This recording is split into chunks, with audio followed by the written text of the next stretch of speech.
Blaze.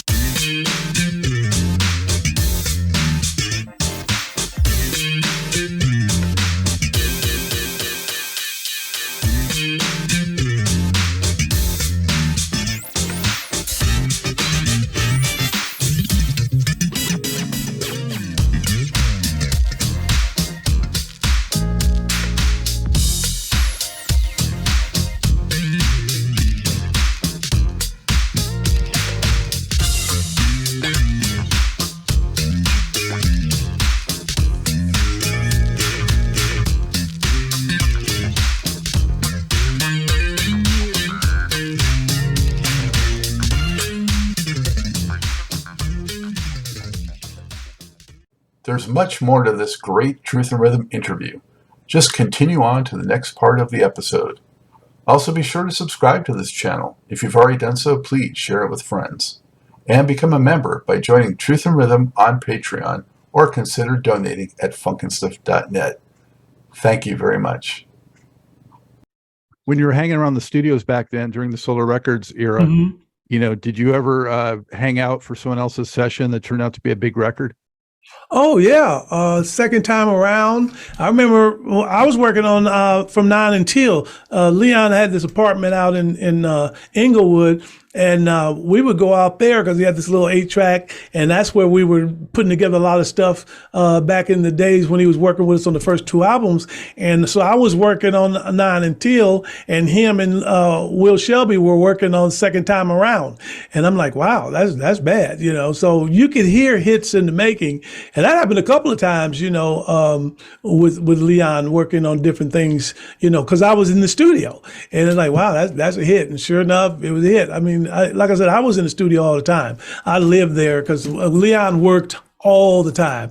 And if he wasn't working with us, he was working with somebody else. So I could always go by the studio and, get in on background parts or get in on a song just because I'm happen to be there, So that was kind of how I worked in the Solar days. We were a family, and everybody kind of hung out at everybody's sessions. It was really a family, a lot like the Motown family out here, but it was similar to that.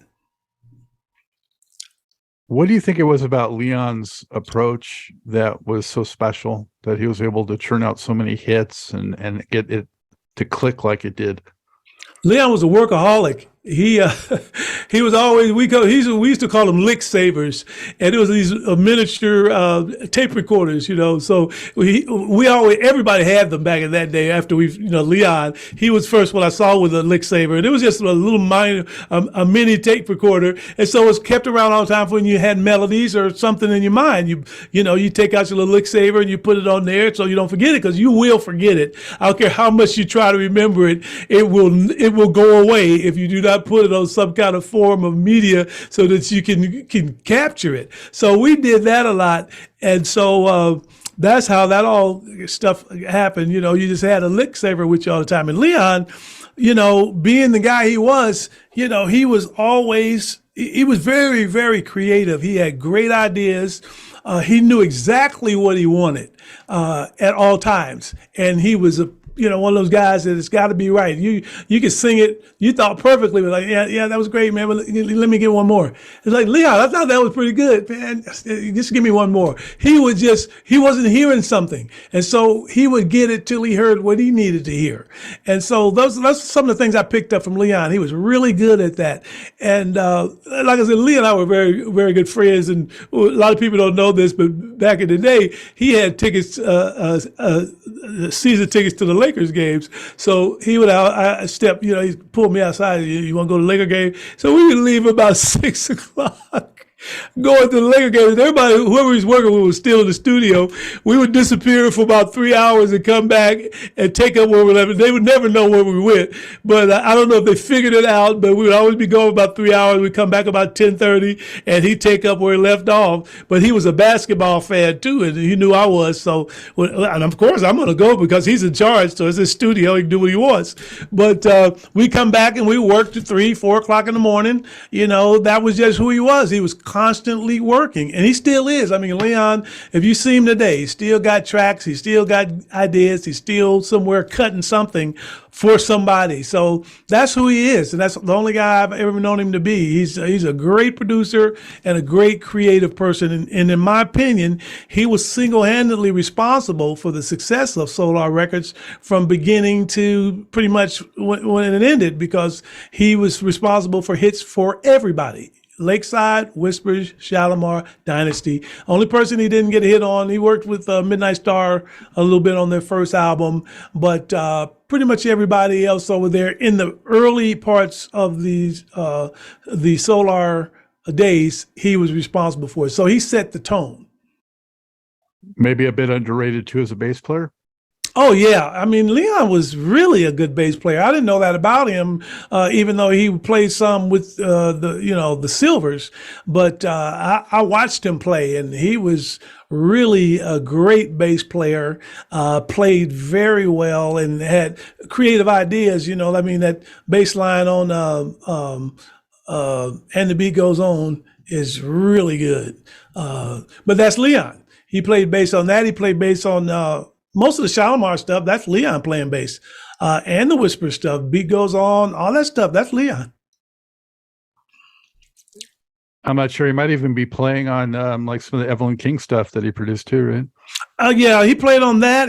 Pretty much on anything he wrote and produced, he played something, mostly the bass, because that was his main instrument. He fooled around with drums. Now, what he used to do is he used to play what we called drums by numbers, because he would play the bass line, the kick bass, and then he'd come back and he'd play the drums, and then he'd put the hi-hat on, and then when he finished, it sounded like a drum kit. But he called it drums by numbers, and he did that on a lot of the Shalimar and Whisper stuff. And in fact, I saw the interview that you had with Scotty and Walt, and they talked about how he did that in the studio, the drums by numbers. But it's true, he did it. I witnessed him do it many times. Well, he made it work. However, he sure did. I mean, he was good, and you couldn't tell on the record that it was done that way. It sounded like a drummer, because he would do the drum fills in between. I mean, he did the whole thing, because he knew what he heard. And, that's really something, because when you hear something, and I'm like that as a producer, I'll tell somebody I'm looking for this sound. They say, what it's like? I say, I don't know. I know it when I hear it, because I'm hearing it in my head, and I'm the only one can hear it until I see it. It's like, okay, that's it. That's what I want to hear right there. And he was very good at that. He would know what is going on in his mind, and he was able to get it on tape. I picked up a lot of things from these guys I studied under, and it made me who I am.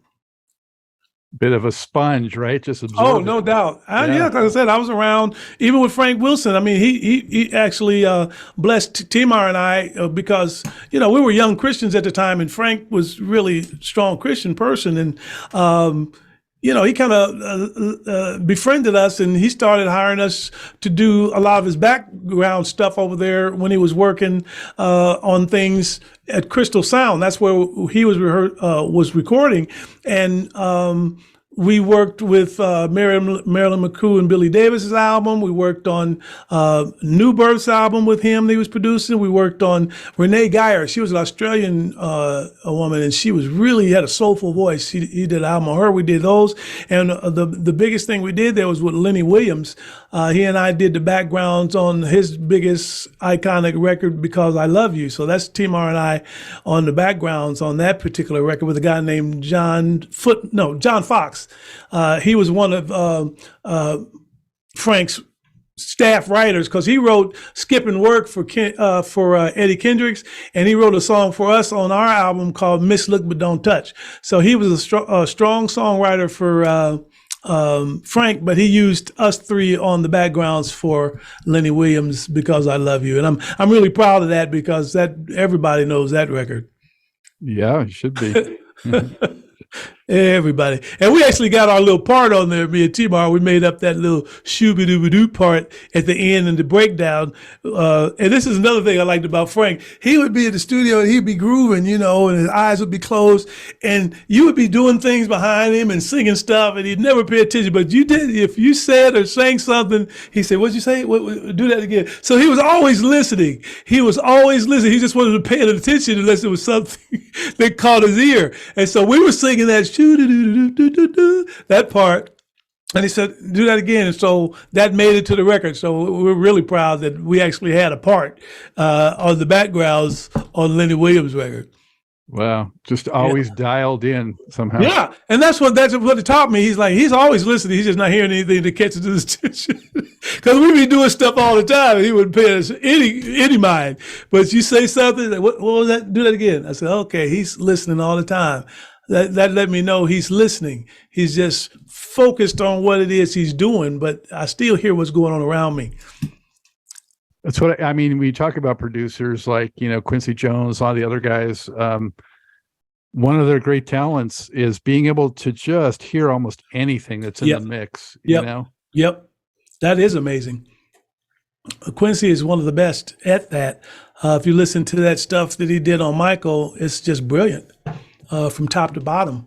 I was listening to a interview with Greg Fillinganes recently, and he was talking about the Thriller track, and he played Rhodes on it all the way through, but he said you can't hear it because all of the stuff that they put on top of it, the pads and stuff, but he said I played it all the way through. But it just goes to show you that you can produce and everything is not a spotlighted portion. Is there for the feel or for whatever it is that is adding to that, because you spotlight certain things during the course of a record, which makes the record what it is. Like if a guitar part here, you may not hear that throughout the song, but then it comes to a point where you spotlight it. That's what makes the record. And knowing how to do that is certainly a talent that so many great producers have had, not just Quincy, but so many that have that talent. I know Maurice White was excellent. In fact, I met David Foster one time at a party, and he told me that Maurice White taught him everything he knew about producing. I said, what? He said, yeah, I used to work with Maurice back in the Earth, Wind and Fire days. He played on a lot of the records and stuff like that. But I was impressed with that because David Foster is such a fine producer. And for him to give credit to Maurice White like that I was like, wow, that's saying something. That's really saying something about Maurice. But we were friendly for a while, and I got a chance to sit in on some of his sessions. This was long after the heydays of the Earth Wind, when he was working at Columbus Studios over there in West Hollywood. And I went over there a couple of times and sat in. And I just asked him questions about how did you make your records sound so much cleaner than just about everybody's records that were on the radio. And he said, well, he did a lot of stuff with high end, because he said he put a lot of high end on stuff because each generation, this is back in the tape days when we were using tape, each generation you lose high end. So he would always overcompensate. So by the time the generations came down, he had what he wanted to have. I said, wow, that was really a tip. But he was very, very, he was, listen to the Earth, Wind and Fire stuff. It's just amazing. Maurice was a bad boy. Oh, no doubt. I was actually, this a little off topic, but I was just interviewing a guy earlier this week with a group called the Motet. He's a drummer, leader of the band.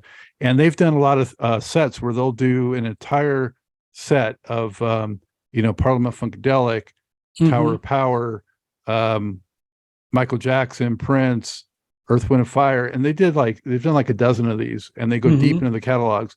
And I asked him which one was the most challenging.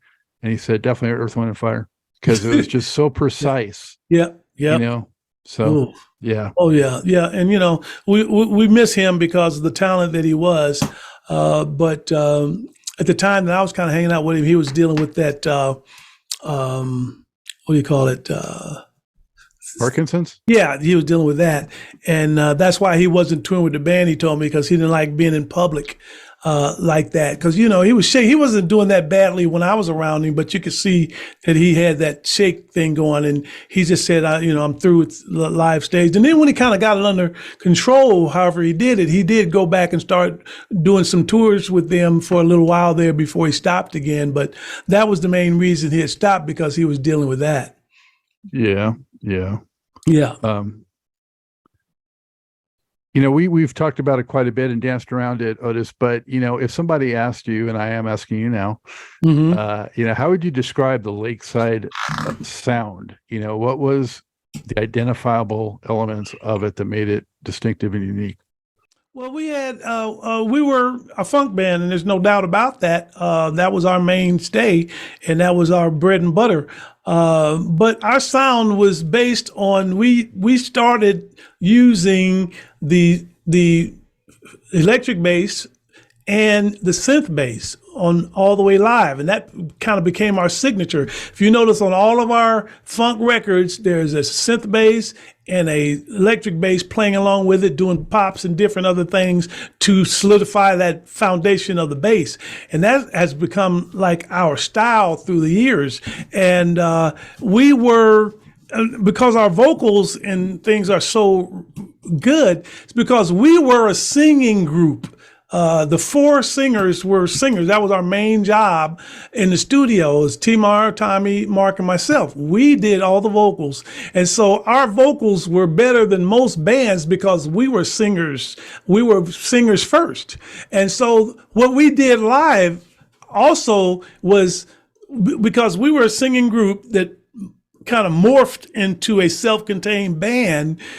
We had choreography. We were, because back in the day, there was a group like the Temptations. There was a band and there was a singing group, and they did all the choreography. Well, we were doing all that. That's why the other bands that we toured with couldn't really do what we did, because we outdanced them and we outsang them, because most bands were comprised of people who sang, but their main thing was their instruments. They played and sang, and there were some pretty good ones. But again, when you have guys that are totally committed to singing and they sing like R&B guys, I mean, all the way to the Dramatics, OJ's type of singing, then that separated us from everybody. And then when we were dancing like we did, nobody could do what we did. That's why we had this reputation as the baddest band in the land. People didn't want to go on after us, and that was really true. And people would be shuffling. In fact, one of the times when we worked with Stevie Wonder at the Rose Bowl, about 50, 60,000 people there. It's one of those all-day concerts. I mean, everybody had performed, from Ashford and Simpson, Frankie Belly, and we ended up going on next to last for Stevie Wonder. And then word came to us that Stevie decided he didn't want to close. He wanted to go where we are. And we were like, wait a minute, you want us to go on after Stevie Wonder? Are you insane? They were like, well, it's kind of out of our heads. That's what Stevie wants to do. So we ended up closing the Rose Bowl at this. It wasn't a Bud Fest. It was a Cool Jazz Fest. And before he went off, he made sure everybody stuck around for us. He said, you guys, don't forget Lakeside's coming up next. And everybody stayed, and we went out and did our thing. But I don't know if he didn't want to go behind us or if he just decided he didn't want to close. But people did not want to go on after Lakeside. People did not want to do it. And I'm proud of that, because I knew when we finished, like I said, back in the day, our goal was standing ovations. If we didn't get a standing ovation, we felt like we didn't do a good job. So that was our standard. And so that's why when we became a touring band and doing the arenas, that's why we were as good as we were, because nobody could do what we did. How'd you feel about what Coolio did with Fantastic Voyage? Did you discover it just hearing it on the radio, or did you know about it beforehand? Or I had heard about it from someone. I don't remember where I heard it, and then I heard it on the radio. I didn't like it at all. I mean, it paid us, and I'm thankful for the financial blessing. But if it would have had my druthers, I wouldn't have done it. But he did a lot of things wrong. He already put it out before he had cleared it. So Dick ended up getting a lot of money from him at that time. He was the one that had our half of our publishing there. So. But it ended up being what it is, and it was also introduced our music to a younger generation. So those were the positives about it. And like I said, the financial part of it was great. I'm not complaining about that, but sampling to me is something people do when they don't have their own ideas. And to me, that's one of the problems I have with the whole genre of rap is basically it's plagiarism. And I'm just going to put it like it is. It's plagiarism, because this is the only industry that allowed plagiarism to become an art form. It started with that. Everything, if you go all the way back to the Sugar Hill Gang, they plagiarized the Chic's song, Good Times. I mean, and they had to fight to get paid for that. But that's how it started. And it's been that Rick James had to sue MC Hammer for Can't Touch It. It was stuff that had to happen, and rules and laws had to be changed so that people couldn't just take other people's music and not pay them for it. And so it's been built on plagiarism. It still is that. And that's why I don't have a lot of respect for it. I realize it sells a lot of copies. I get it. Monetarily, it's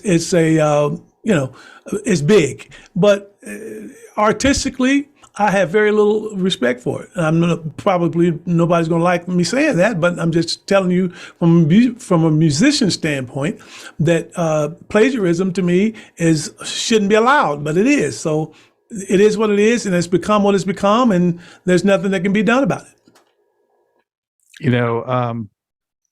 If you get a chance, Otis, you should go check out the show I did with Emery Thomas, who was a drummer for Johnny Guitar Watson. Oh, okay, Emery Thomas. He goes on a long tangent. Yeah, about that, what you were just talking about, and you were gonna, anyone who agrees with what you just said, really enjoys what Emery Thomas says about it, because I'm writing his name down right now, Emery Thomas. I get it. It's become what it's become. But if you can't even plagiarize papers in college because you'll get an F. You can't plagiarize other people's art as an artist, because if you took the Mona Lisa and you changed the smile, her frown or whatever it is into a smile, then you would be drummed out of the artistic community because it's not allowed. But in music, it has become an art form. So go figure. Right. Well, the thing that troubles me about it is how it marginalized just bands and playing actual instruments. And so now you have, generations of young people who maybe haven't gravitated toward that because of this shortcut and, Well, to me, it was like, not having to go to school for 10 years to become a doctor. It was a shortcut. Because back in the day, when I was growing up, the only way you could be in the music business, you had to have some musical talent. You had to be able to sing. You had to be able to play. There was nothing else you could do. And so now, if you can work computers and drum machines and stuff like that and sample, you're in the music business. Yeah. So definitely mixed feelings about it, because it did help keep funk at least on the radar of young people. I agree with that. It did. And, like I said, it brought people back to us. It brought people back to, Rick James and people like that who, weren't any longer in the limelight like at one time they were, because there was a younger crowd of people listening to music. So it reintroduced us to a lot of people. And I appreciate that for sure. Yep. So you had mentioned about, I think Outrageous was like the last record you did with Lakeside. What was your history with them in terms of performing after that through the years? I actually left the band in '86, and because like I said, there was some things that were going on. Dick was playing politics at the label. The group was kind of stuck to me in I don't know, whole creatively, and it just, I always told him a long time ago I wasn't going down with the ship, with the pirate ship. I'm gonna swim for shore, and that's basically what I did. We were on the back end of our career, and it was like, well, I'm going to start doing some other things, and so I went on and started doing other things away from the group, and they had a lull in there, because like we were saying, where they weren't able to really work because there was no demand for the old school funk bands and stuff like that. And then there was a resurgence in the 90s. So I went back and I worked with them in the early 90s and did a few dates with them, and then kind of went back into retirement. And then in 2012, the guy that had been with them for many, many years, I think his name was Tavier Donnie. I can't think. I didn't know him that well because I wasn't in the group, but I would see him. Anyway, he ended up passing. He had cancer and passed, and so Stevie called me and said, "Look, we need somebody to sing your songs. Either you can come back and do them, or we got to find somebody." I said, "Well, let me think about it." And because I was doing a lot of different things that didn't have anything to do with touring. And so after I thought about it, I said, okay, I'll come back. And I've been back with them ever since because it works out, because mostly we work during the weekend. So, we go out and work on Thursday, Friday, Saturday, Sunday, and I'm usually back in place on Monday or so, and I can do the things I do here because I work with the Hollywood Beauty Awards and the Daytime Beauty Awards, which I've mentioned to you in some of the things I sent you. In fact, our Hollywood Beauty Awards is coming up on March the 9th this year, which is less than 2 weeks. So that's something I produce the music and write some of the things for the show. But all the bumper music I produce and write. So that's something I'm doing musically. And that was kind of, the parting of the ways for me and with them. And then, like I said, we're back, and here's the thing I always liked about us being on stage. Everybody is doing what they do best when we're on stage. The bass player, Marvin's playing the bass, Stevie's playing the guitar. Everybody's doing what they do best. In the studio, everybody wanted to do something that they weren't necessarily that strong at. And so to me, our strongest time is when we're on stage together, because everybody's doing what they do best. And how would you say the shows differ today from back in the day? Well, for us, not that much, because, we're still high energy. And, that's one of the things that people always mention us. You guys have so much energy on stage. Well, for some reason, when we hit the stage, we become different people. I mean, because guys have little aches and pains when we're back in the dressing room. But for some reason, when that adrenaline kicks in, man, we go back to 30 years old. And it's amazing. It amazes me sometimes. Like, I don't know how we do it, because, but it's adrenaline and the love for performing, because we were performers before we were recording artists. And so we've actually gone back to our roots. But the good thing about going back to our roots, where we came from, is that we have hit records of our own now that we can perform. And that's what makes the difference. Mm-hmm. So glad that you are back, out there still doing it, and, bringing the funk to people. Yeah. I found it so gratifying. I felt like a little bit before the pandemic, for sure, a couple of years before, the funk was making a little bit of a resurgence through all these, oh yeah, cruises and different, things Yep. that are bringing all the bands back out there. Right. For sure. Absolutely. That's what I'm saying. And the resurgence is that people want to hear live music again, because, so much of what's going on today, especially for our baby boomer demographic, they're not interested in a lot of what's going on musically. That's why they listen to the Temptations, Lakeside, the Barcades, Cameo, the old school acts, because they relate to the music. It's the soundtrack of their lives. They grew up with this music. And so that's what they tend to turn to when they're partying, or when they're, listening to music around the house. They're not listening to Justin Bieber and stuff like that. They're listening to us and all the groups that they grew up with. That's because that's what they can relate to. I'm the same way. I listen to what I grew up listening to, rock wise and R&B wise. I listen to the same stuff. My song list is all that stuff. I love it still, and it stands the test of time. I do too, for the most part, except for I still, I go deep though. I listen to the albums, not just hits. Oh yeah. Yeah. For sure. Oh yeah. Sometime I'll get in the Stevie Wonder mood and I just put on Talking Book, because everything's great on those albums, everything. He just dropped the needle and go, because it was, oh my God, his music at that time with Intervisions, Talking Book. And then, the story about Stevie and us, we were, recording at Crystal Sound Studios, which was basically his studio. He was in there from 6 o'clock to whenever he decided to leave. And at the time we were working with Frank Wilson, and we were working during the day. We'd be done like about 5. So Stevie would come in and start working. And at this time, we didn't know, but he was working on songs in the key of life. And so he would give us an opportunity before he really got serious to, he'd be in there playing drums and fooling around on the keyboards and stuff. And we could come in and actually watch him. But then once they started to get going, they would, they'd clear the studio because they didn't want people in there. But we were outside one time. Actually, we were coming out of the studio in the back, and Stevie was sitting in a car with someone, of course, on the passenger side, and they were blasting something in the car. So it was T-Mar and Mark and myself, and we were like, I wonder what this. So we were kind of scared to go over. We were like 20, 21 years old or something. And so the great Stevie Wonder is sitting over there in the car listening to something. So we kind of ease our way over, inch our way over, and we're listening. And it was bad track, So when it went off, we said, Stevie, what was that? And he said, that was I Wish. So we got a chance to hear I Wish before it hit the streets. And we didn't know it at the time, but that's one of my greatest memories of Crystal Sound Studios is getting a chance to preview I Wish off of Songs in the Key of Life before it hit the streets. I'll never forget that. Wow.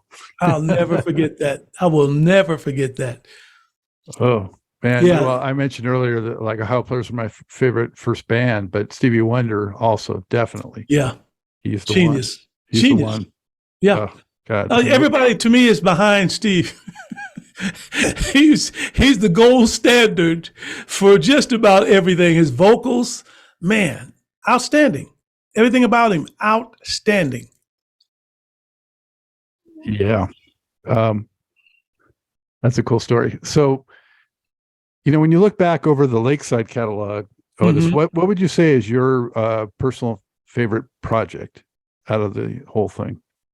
Well, it would have to be the Fantastic Voyage album because, I really worked hard, trying to keep things on track with that album. And the songs are really good on that album, from Voyage to Your Love's on the One Side, Need You, to Say Yes. Really, really strong songwriting and production. And it was our first time at bat. And that's what I'm most proud of because we had been under the tutelage of Leon Sylvers for 2 albums. And before that, Frank Wilson. And so we had never, taken the reins ourselves. But Dick felt strongly enough about us. He said, it's you guys' turn to sink or swim, time for you to do your own thing. And we did. And our first album that we produced ourselves was our biggest album. And I'm proud of that. So I'd have to say that album. And I think all of our albums were strong, production wise, song wise. We had our own style of music, and we did ballads that nobody else did. We did things like no one else did. And even though ballads weren't our claim to fame, our ballads are hugely popular, especially down in the South, especially Real Love and Giving in the Love and Say Yes. Those songs, we can't go through the South, especially without having to play those songs because they want to hear them. And so our ballads stood on their own 2 feet as well. And I'm proud of that because a lot of funk bands didn't really do ballads. They made attempts at them, but they basically did up-tempo stuff. We actually could do both. And I think that, again, kind of separated us from everybody else. Absolutely. I was going to also ask you if there's 1 or 2 sort of hidden gems that weren't hits that people should go back and check out because you think maybe they missed it. But it sounds like maybe you just touched on with some of those ballads. Yeah, Time on the Shot of Love album is really one of my favorite songs that was never a single and never got much airplay. But I really like that song musically and vocally. We do some really, really good background vocals on that song. And another one that's a sleeper to me was off of the Outrageous album, Baby I'm Lonely. I really think that song could have been something. It's got a little rock tone to it. But those are the 2 songs I'd have to say that would be sleeper songs to me that you should maybe take another listen to. I'm trying to think if there's anything else on another album that I'd have to see them, but those are the ones that stand out to me. But I thought we had a lot of good songs, and maybe they didn't work for whatever reason, but I think our body of work was pretty good. Were there any tracks that surprised you that they became hits? Actually, no, because everything that was hits, we kind of expected to be hits. That's why we released them as singles. We thought those were the strongest of the batch of songs that were on the album. So it did. And actually, it was the opposite. It surprised me when they didn't hit like we thought, like, Pull My String and From Nine Until. We thought they were going to be way bigger than they were. So it was more of a surprise when the songs we thought were going to do something didn't do what we thought they were going to do. I don't think it was ever a situation. I think everybody knew Fantastic Voyage was something special, but I don't think we knew it was going to be what it is. This song has had a life of its own for over 40 years. And I mean, it's been in pretty much everything from commercials to movies to you name it. And it's the song that keeps on paying. And I just, it's a great, you see it's in movies and you get a check and it's like, oh, I didn't even know it was in that, so it keeps surprising us, and I'm thankful about it because it is the song that keeps on giving. Yeah, and it's one of those too that, at least for me, and I'm thinking a lot of people, you never get tired of it. I mean, no, I don't know if you feel that way because you play it all the time, but no, anytime I hear it start, the way it starts and kicks in, I mean, I want to hear it, every time. Oh yeah, absolutely. And it's interesting because, everybody likes that song. White people, black, Hispanics, you name it. Because I run into people and all you got to do, they may not know Lakeside. Was say, no, I'm not familiar with it. I said, well, it's a Fantastic Voyage. Come along. Oh, yeah, I know. So soon as you say that. And I mean, that pretty much is everybody, that is fans of that record. And as a result, fans of the band. A lot of people don't know it was us, but when you sing that melody, then it's like, oh yeah, I know that song. So it's been a big song. It's been a big, big song for us. In fact, we've built our career around it because we've adapted the pirate theme as our what we dress like on stage because it was really our biggest record, our biggest hit, and it just kind of works. And what it does too is it separates us from anybody else because nobody can dress like pirates except Lakeside. You can dress like anything else you want, but you cannot dress like a pirate because that is ours. And that's what's funny because, we've kind of over the years adapted to that because back in the day, we used to, when we did a tour, our current album would be our theme for our dress, our stage dress, because we dressed like cowboys in the Rough Riders era. We dressed like G-Men after Untouchables. So and we did, of course, for the Fantastic Voyage, we dressed as pirates. And so after all the years, we came back to that theme because it's like, really, that's really what works for us. It kind of identifies the band. It is our signature song. And so that theme has become basically our stage garb. That's what we wear. And like I said, nobody can do it except us because everybody knows we're the pirates. Mm-hmm. As well known as it is among everybody, mm-hmm. It's so surprising in a way that it didn't cross over bigger like pop, and become a complete crossover smash too. Do you have any explanation for that? I mean, was it maybe something Solar wasn't focused enough on, or? Well, we weren't strong in the pop market. Solar wasn't, especially, we were basically an R&B record company. And, even though The Beat Goes On it crossed over and did well. And second time around, some of the Shalimar stuff crossed over for whatever reason, pop-wise, more so than just about everybody else. And I can't explain that, but I know that we weren't as strong in the pop market radio-wise in terms of having the team that could go out and promote the records to the pop stations like they could the R&B stations, because it was no problem for R&B. We would always have stations across the country. The only place we never really played until Fantastic Voyage was New York, and that was the home of Frankie Crocker, the New York rocker. I don't know, I'm sure you had to have heard of Frankie. And he was, head guy at WBLS. And at the time when, we were popping, everybody did what Frankie did on the East Coast, from Philly all the way up to New York. Wherever Frankie played, everybody else played. And if Frankie didn't play it, nobody else played it. And so what happened with the Voyage, it was so big in New York with their competition. I can't think of the second number 2 station there right now to BLS, but they were playing it. And so Frankie had to play it. And so we were invited when we were in town doing a show for him. Well, actually, if you came to New York and you were doing a concert, he had to have a piece of your show in order for it to be in New York, or you weren't going to play. So everybody did what Frankie said to do. Anyway, he invited us to the studio. We went in. It's the first time I ever seen a DJ who didn't play records. He was in a booth by himself, and somebody else over on the side was playing the records that he told him to play. I'd never seen that before, but that was Frankie Crocker, the New York rocker. And I always thought, for one thing, he was way too big to be a DJ. He was bigger than the artist that he played, because everybody bowed down to Frankie Crocker. I said, this guy has way too much power to be a DJ.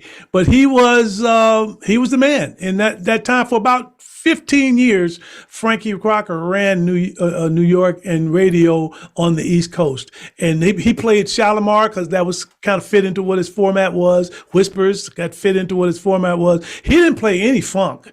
He didn't play Gap Band, he didn't play Cameo until they had super big records, and then he had to play them.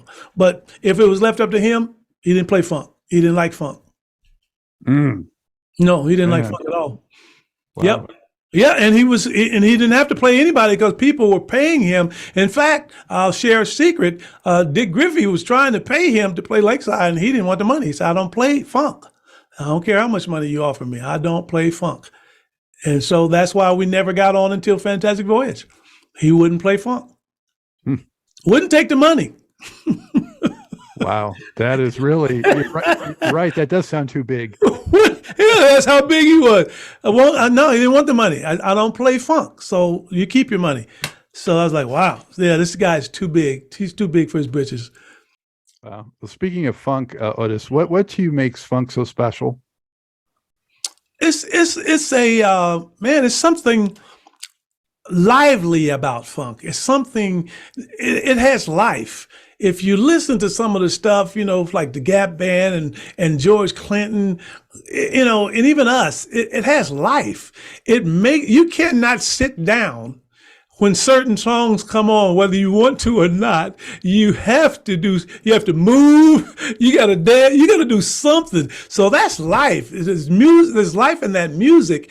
And for it to be what it is, and it's become what it is over the years, and believe you me, this younger generation has basically adapted that same funk life and put it into their music. So there's life in this music, and it's something that I'm proud to be a part of because we created our own brand of it.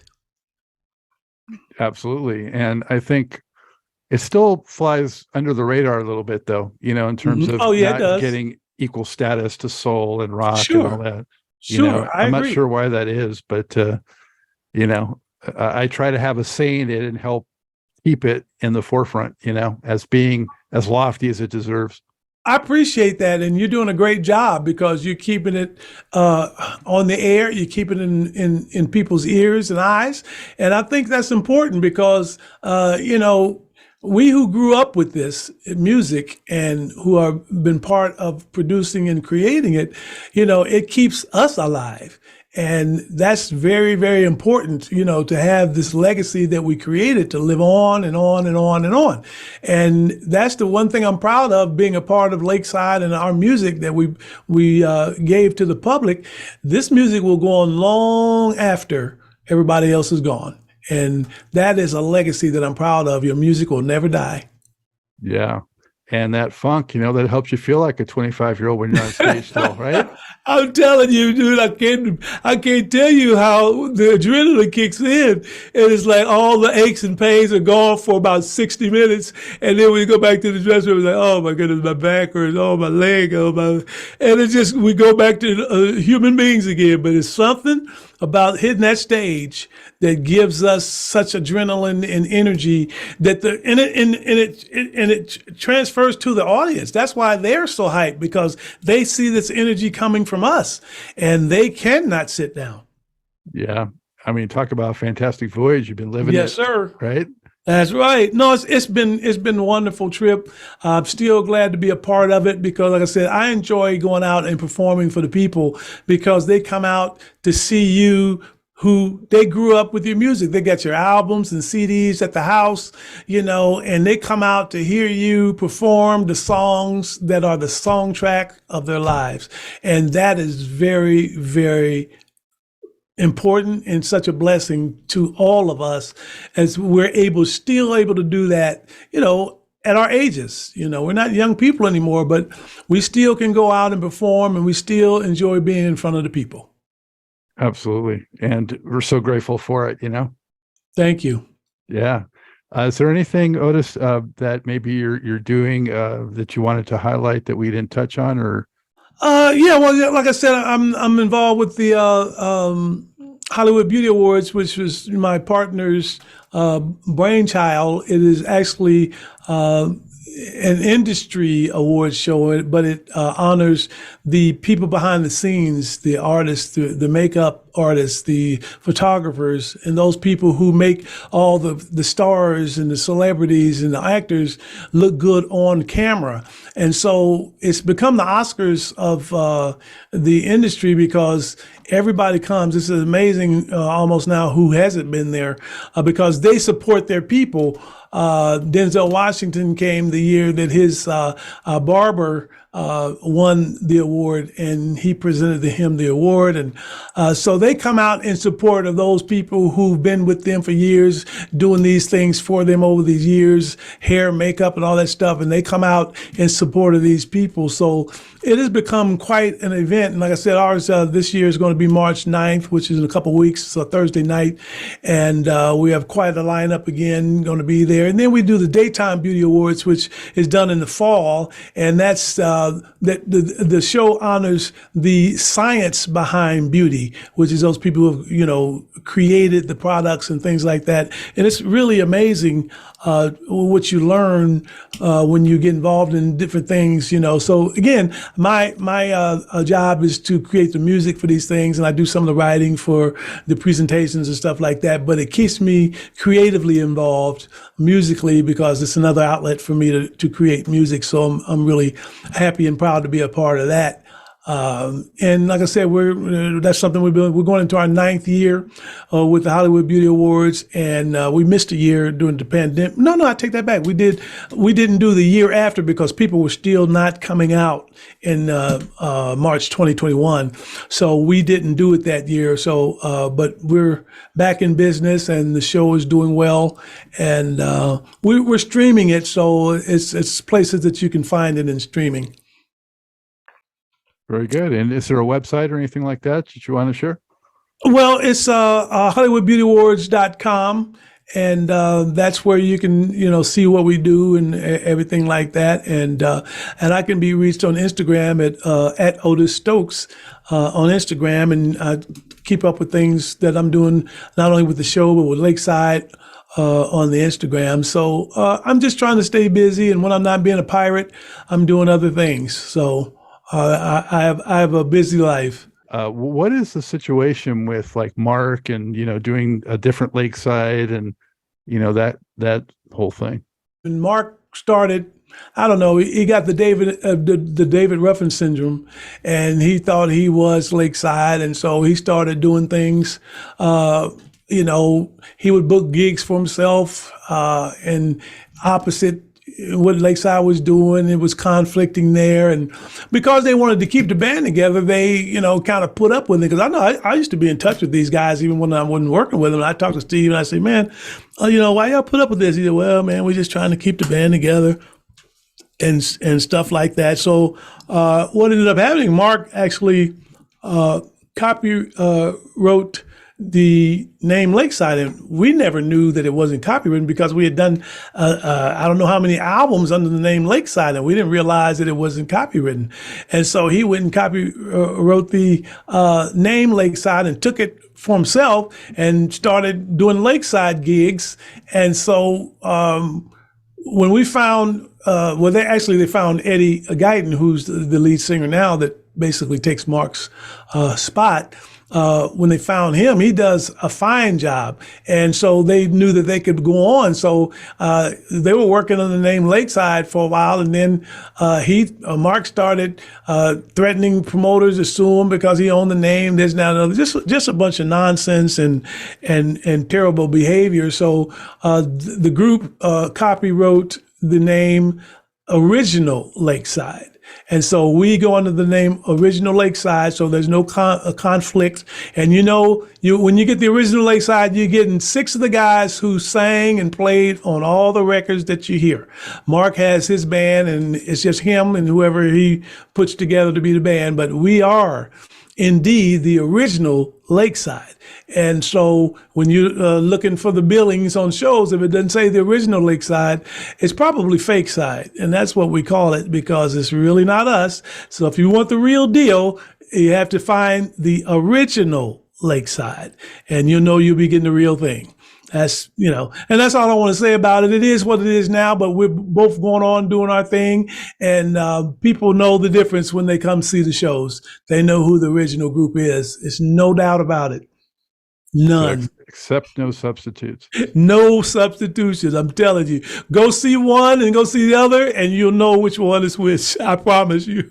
It won't be any doubt who the Original Lakeside is, And on that note, Scott, I did want to share a couple of things that are responsible for that we haven't really gotten the credit for. And that's the fact that we started back when we started doing concerts, being kind of Christian people, we started doing a prayer before our show, and we would grab hands and we would say our prayer, and then we'd do a little hype thing after it. And we started that in 1978 when we started doing the big arenas, because we were kind of a way of thanking the Lord for our success and just for us getting to the place where we were.